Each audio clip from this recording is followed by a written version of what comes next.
വ്യത്യസ്ത അഭിപ്രായങ്ങളെ സംയമനത്തോടെ സമീപിക്കുവാൻ പ്രാപ്തരാക്കുന്ന പൊതുവേദികളാണ് നമുക്കിന്ന് ആവശ്യം.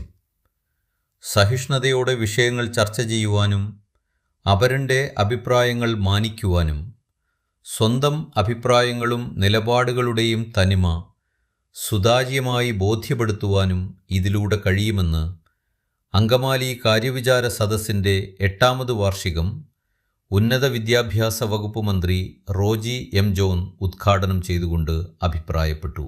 ഇതൊക്കെ ഓരോരുത്തരുടെയും വിശ്വാസങ്ങളും ഓരോരുത്തരുടെയും കാഴ്ചപ്പാടുകളും ഓരോരുത്തരുടെയും അഭിപ്രായങ്ങളുമാണ്. പക്ഷേ ഈ അഭിപ്രായങ്ങളൊക്കെ പങ്കുവയ്ക്കുവാനും ഇത് പരസ്പരം മനസ്സിലാക്കുവാനുമുള്ള വേദികൾ ഉണ്ടാവുക എന്നുള്ളത് വളരെ പ്രധാനപ്പെട്ടതാണ്.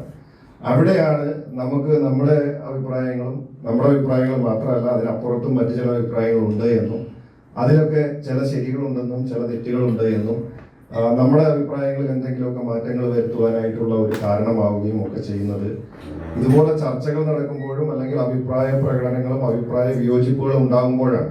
അതാണ് ജനാധിപത്യത്തിന്റെ മനോഹാരിത.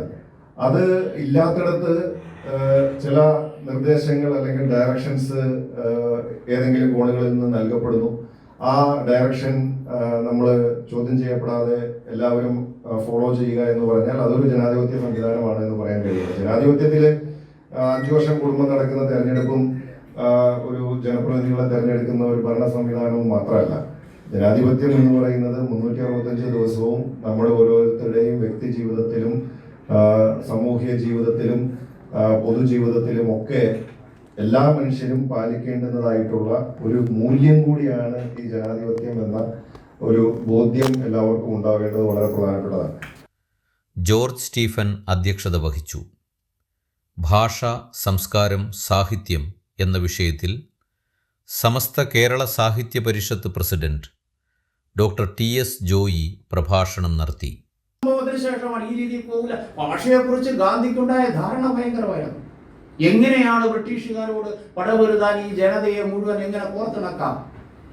ഗാന്ധി പറഞ്ഞു, ഞാൻ കോൺഗ്രസിന് പ്രാദേശിക കമ്മിറ്റികൾ ഉണ്ടാക്കും, പക്ഷെ അത് പ്രദേശത്തിന്റെ അടുത്തായിരിക്കില്ല, അടിസ്ഥാനത്തിലായിരിക്കില്ല. ഞാൻ ഭാഷയുടെ അടിസ്ഥാനത്തിൽ കമ്മിറ്റികൾ രൂപീകരിക്കുമെന്ന് പറഞ്ഞു. ഇന്ത്യ കണ്ട ഏറ്റവും വലിയ ഭാഷാ വിപ്ലവമാണത്. ലോകത്ത് ഒരു രാജ്യത്തും നടക്കാത്ത ഭാഷാ വിപ്ലവമാണ്. മലയാളം സംസാരിക്കുന്നവരുടെ പ്രദേശങ്ങളെ കേന്ദ്രീകരിച്ച് കേരള പ്രൊവിൻസ് കോൺഗ്രസ് കമ്മിറ്റി ഉണ്ടാക്കി. തമിഴ് സംസാരിക്കുന്നവരുടെ പ്രദേശങ്ങൾ കോർത്തിണക്കിക്കൊണ്ട് തമിഴ് പ്രൊവിൻസ് കോൺഗ്രസ് കമ്മിറ്റി ഉണ്ടാക്കി. ആന്ധ്ര സംസാരിക്കുന്നവർക്ക് ആന്ധ്ര പ്രൊവിൻസ് കോൺഗ്രസ്. ഭാഷയുടെ അടിസ്ഥാനത്തിൽ ആളുകൾ സംഘടിച്ചു. അപ്പൊ അവൻ എന്ത് പറ്റി? ഒരു ഗുണം കിട്ടി. അവൻ ഹിന്ദിക്കാരൻ എന്ത് പറയുന്നത് അവൻ കേട്ടാൽ ചിലപ്പോൾ മനസ്സിലാകുമായിരുന്നില്ല. ഇംഗ്ലീഷ് ആയിരുന്നു ആദ്യം. ഈ ദേശീയ നേതാക്കളെല്ലാം വിദേശത്ത് പഠിച്ചു. ഇംഗ്ലീഷ് ആയിരുന്നു ഒരു പൊതുഭാഷ. ഇതല്ല, അവന്റെ ഭാഷയിൽ കാര്യങ്ങൾ എത്തിത്തുടങ്ങി. ഭാഷ മനുഷ്യൻ അത്രയേറെ പിടിച്ചു നിർത്തുന്ന ഒരു ഘടകമാണ് മനുഷ്യന്റെ ഭാഷ എന്ന് പറയുന്നത്.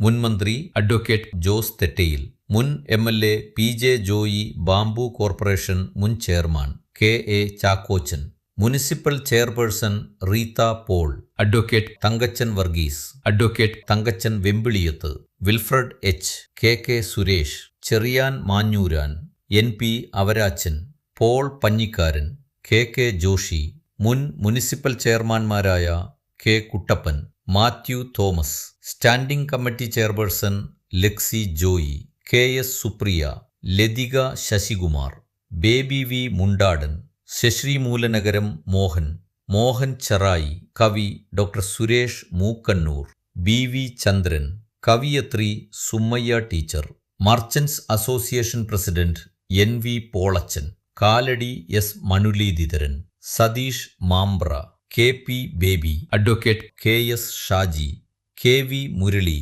PV സജീവൻ, സജീവ് അരീക്കൽ എന്നിവർ സംസാരിച്ചു. പൗരൻ ന്യൂസ് പെരുമ്പാവൂർ.